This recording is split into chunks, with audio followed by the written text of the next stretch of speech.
Welcome back to Late Night Scrolling, the Canadian pop culture podcast hosted by me, producer Liz.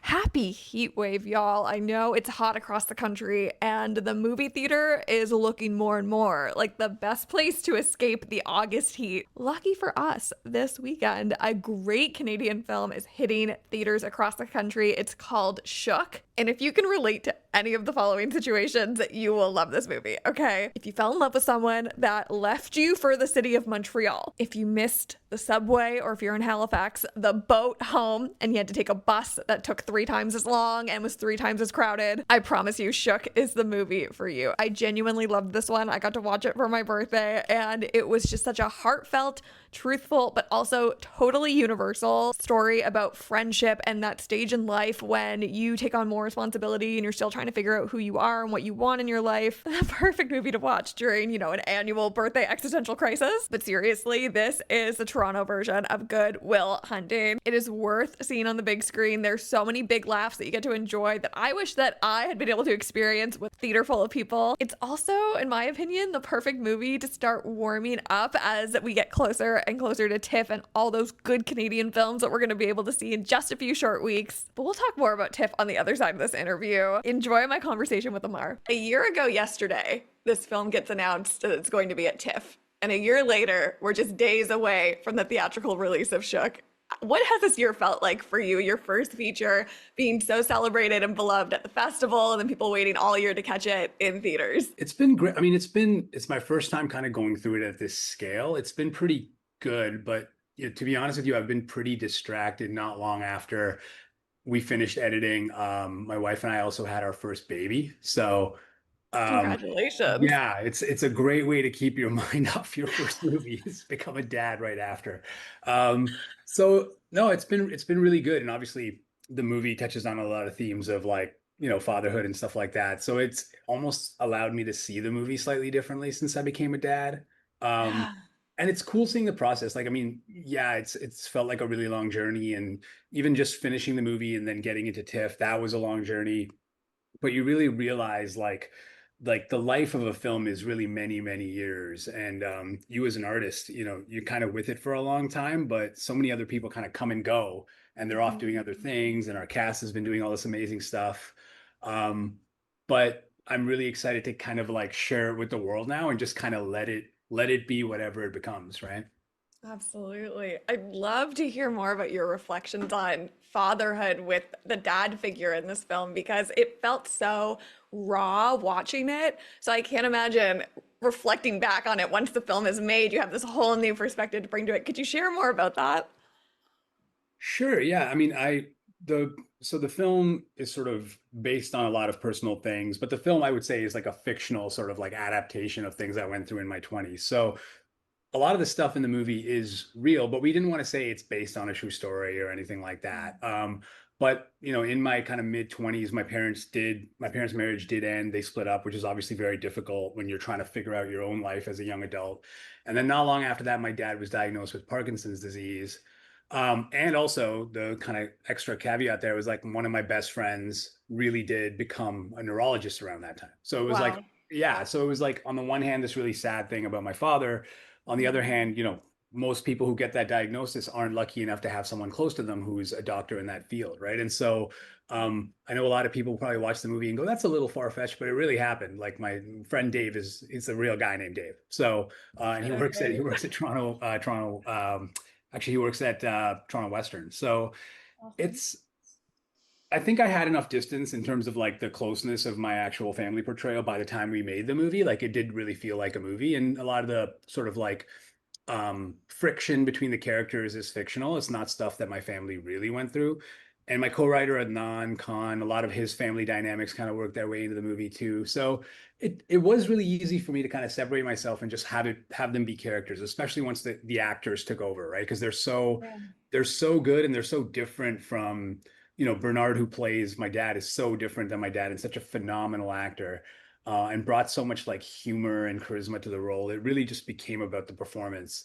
Now, being a dad myself and I'm kind of looking at it, I think that like I guess what's beautiful to me is that like between Sommer, who plays the lead in Ash, and Bernard, who plays the dad, like despite the friction between them, you kind of feel the love between them throughout the entire Mm. movie. And that's, I guess, as a dad, what I hope, you know, is always a part of my life with my kids. And I feel like even though they were estranged at the start of the movie, even though they first sit down together, I feel like the audience already feels a connection. And that's really just a reflection of the actors and how good they are. So yeah, it feels like a pretty special pair of performances.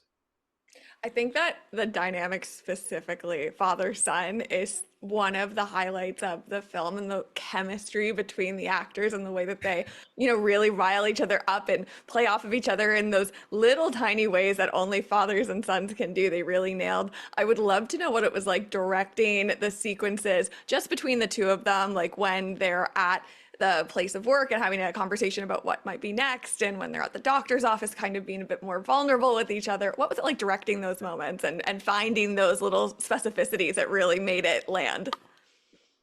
It was a really cool dynamic. So both the actors are way more experienced at this kind of thing than I am, right? So really, I'm kind of like the newbie, being like my first scripted feature. And Bernard, who plays the dad, Bernard White, is like a legendary actor. Like people will know him. He was in The Matrix back in the day. You know what I mean? He was in NYPD Blue like 35 years ago. So he has spent he's spent as much time on set as I have on Earth, basically. So it was intimidating at first, but he really set the tone for us as sort of like the dad on set, um, just by being really charming and funny and goofing around with the crew and improving during takes and having fun between takes. He kind of like settled everybody in by just saying, "Hey, this is the way we're going to do it," and that really trickled through the entire cast and crew. And Sommer, who is our lead, there's a thing they say like the number one on the call sheet really sets the tone for the rest of your cast.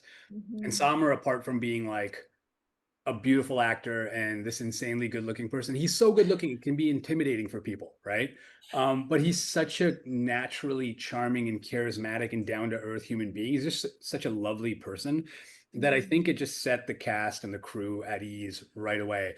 Now, the two of them had a really fun dynamic in that, like, basically between takes, Bernie was either just making fun of Summer the whole time or making fun of me. Like I remember at one point we were like 7 days into the shoot, and Bernard kind of stops the crew and goes, "Has anyone figured out who the actual director of this movie is?" Because and the crew is just laughing at me, and I'm just sitting there. I have no comeback to that, obviously.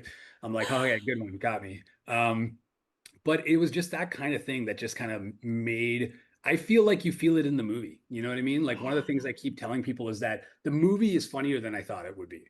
Like Oh, we yeah. knew there were a lot of jokes in the movie, but we thought it was a drama that had some jokes to kind of balance out some of the darker moments. But then when I watch it with the audience, the laughs are so big and they're so sustained. And I think that that's because of the vibe that we have on set, which was different than what we thought we were writing, right? Um, and so it goes to show you really just got to embrace the process of making the thing and let it change. If the vibe on set affects the tone of the movie, like embrace that as a filmmaker. And it really paid off for us. I would love to talk more about how funny this movie is, because I feel like some of the funniest moments came from the specificities of Toronto, of Scarborough, of these characters experiencing life between the two places. And that train sequence and running for the last train is something that is so specific to like the Toronto Scarborough life, but you can feel it no matter where you live. I grew up like in Nova Scotia, and in my university years, it was all about running for the ferry back to Dartmouth, right? The same energy of that Oh, boat's gonna leave the that's dock and cool. you're gonna be stranded on the other side. Wow, So, that's like a whole different level. Like, yeah. well, you're not swimming across the harbor, that's for sure, right? Like you're really Wait, so stranded, but what would you do if you missed the ferry? there'd probably be a bus that you wouldn't want to take that would go all the way All the way around the harbor around? to the other Oh side. my So you God. really nailed it. That's amazing. Wow. But it feels like audiences are really connecting with moments like that, like I did, and bringing it back to their own lives and their own experiences. So, were there any moments in the film that were more universal with the audiences that have seen it so far than maybe you anticipated? Yeah, quite a bit. I mean, I think when you're a Canadian filmmaker and you do something that's very specific to Toronto, there's always that stigma and that fear of oh, like, is this going to translate, or are Americans not going to like it because it's set in Toronto and it's being honest about Toronto? And I haven't found any of that, to be honest with you. I think other Canadian filmmakers talk about this. I've heard Matt Johnson talk about it and Jay Baruchel about how the specificity does really translate. And, watching the film with audiences in Santa Barbara, for example, like Santa Barbara, our average audience was like an older white couples. It was like our average audience in the Santa Barbara and in the Santa Barbara Film Festival, and they adored the movie and they loved the movie and they laughed at all the same spots everyone else laughs at. Amazing. And I think it connected more deeply for them, with the dad's illness and things like that, because obviously that's something that they deal with at that stage of life. So I think the film connects in different ways for different audiences, but if it wasn't specific, I just don't think it would be as funny. You know what I mean? There's that old saying, the universal comes from the specific, and I think that really, I think that's really kind of bearing true with the way I'm watching audiences watch the movie outside of Canada. Yeah, that's so interesting. I've had a couple other conversations this year with directors who've been bringing their films to the States and have described exactly what you've said about the surprising way that international audiences can connect to Canadian stories and connect to Scarborough stories specifically. I Totally. love asking this question, so I'd love your take on this. What is it about Scarborough that tends to pull this universal feeling out of audiences? These stories that are coming out of Scarborough that we've seen the last few years in film are reaching people around the globe in ways that Canadian film should be really excited about. And I feel like your film falls right in line with that. So do you have thoughts on how Scarborough is connecting so closely with global audiences? Yeah, I think there's a couple of things. Number one, I think a lot of major cities have their own version of Scarborough, right? Something in the East End. Ash even has that speech about being on the east side of a major city. But I think it's partly that, whether even if it's not specifically Scarborough, if you're from London, you're probably from a neighborhood outside London, especially if you're a brown kid, and you probably had the same relationship with the city that Ash has with the city of Toronto, right? And Mm, so I think a lot of the, I guess you could say, like, subversive little criticisms of Toronto and about life in Toronto, are also true for major cities all over the world, like New York, like LA. I think it's true everywhere. So I think that's what's translating for people. But the other thing is Scarborough is, obviously a very diverse place that people from a lot of different communities come from. And because of that, our stories are going to naturally have this international appeal, right? Because it's not just, Shook is not just a Toronto story or a Canadian story. It's a sort of a South Asian Canadian story. And I have relatives in India who've seen the film and they love it. They adore it, and they've never been to Toronto, right? And so, but there's something about the nuances of the family speaking a little bit in Hindi and a little bit in English that really kind of connects. And I think that we're going to see more and more of that. And I think that's one of the real benefits of being a Toronto filmmaker or a Scarborough filmmaker, or really from anywhere outside of, what we call the ends in Toronto, because we are naturally, when we tell our stories as naturally as and as honestly as we can, it's automatically going to have a little bit of an international component to it, right? Which is mhm. awesome. Yeah. And it's so beautiful to see that connection being made. I'm so excited to see how audiences react to this film. I think there's so much to love about it. We didn't have time to go into one of my favorite specificities of the film, of falling in love with someone that goes to Concordia. I feel like that's a whole other conversation we could have another time. But I'm excited to see how audiences connect to the love story that we all go through of someone going to university in Montreal and leaving forever to that other planet. Yeah, I mean that's based on a real person I dated, before I met my wife. So yeah, it was kind of this interesting thing of like meeting someone, but they're going away. Like Yeah. how deep do you want to go with that? And I think that's something that we really felt was cinematic and beautiful and relatable to a lot of people. So anyway, we can I know offline and you can tell me your stories about falling in love with somebody that moved to Concordia. the East Coast is gonna eat it up. I promise you. That's a universal experience out here. Everyone goes west.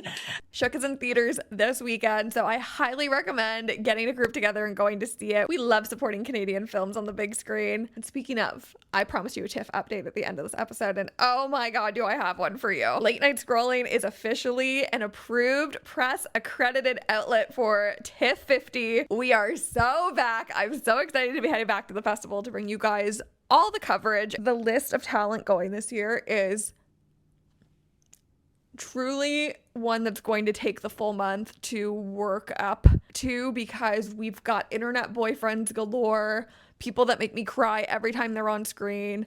This is the TIFF lineup to end all TIFF lineups, you guys. Tickets are going on sale soon in the next few weeks. So if you want to get your list started for the films that you want to go see, the premieres you want to be at, I will be back with my recommendations for the must not miss films of TIFF this year and all the tips and tricks I've learned over the years for securing tickets, securing spots on the barricades. You know I got you. So that episode of Late Night Scrolling coming soon. And as well, a reminder that if you're a paid subscriber to Late Night Scrolling on Substack, you're going to get more behind the scenes access to everything we're doing at TIFF. You're going to get all the behind the scenes stories and vlogs first. So if you want to see everything as fast as we can edit it for you, a paid subscription is the way to go. The cost of your subscription is basically going to pay for my popcorn dinners at the theater. So thank you in advance. But seriously, I am so grateful for all the support. There's so much happening in Canadian pop culture right now that after a few weeks of enjoying the summer, I'm so ready to dive in with you guys about. So stay tuned because there is so much happening this month as we get ready for TIFF. But for now, I have more interviews to edit for you guys. So I will see you back so soon here on Late Night Scrolling. Bye, y'all.